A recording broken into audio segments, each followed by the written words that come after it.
আসসালামু আলাইকুম।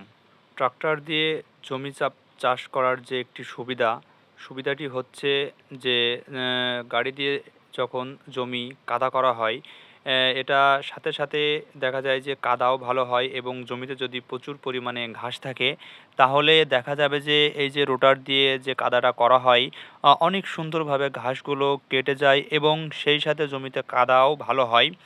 এবং তার পাশাপাশি দেখা যায় যে আলাদা করে জমিতে মই দেওয়া লাগে না, সমান করা লাগে না। ট্রাক্টর দিয়ে একই সাথে চাষ হয়ে যায় এবং চাষটাও খুব সুন্দর হয়। তার সাথে আরও একটি কাজ সমাধান হয়, যেটি হচ্ছে যে তার পাশাপাশি মই দেওয়া হয়, সেই মইটাও সাথে হয়ে যায়। আলাদা করে কোনো গরু অথবা মহিষ দিয়ে জমি সমান করা লাগে না এবং ট্রাক্টর দিয়ে জমি চাষ মানে কাদা করতে হলে জমিতে একটু পানির পরিমাণ বেশি দেওয়া লাগে, কারণ পানি বেশি দিলে জমি কাদা করতে খুব ভালো হয় এবং জমিটি সমান ভালো হয়।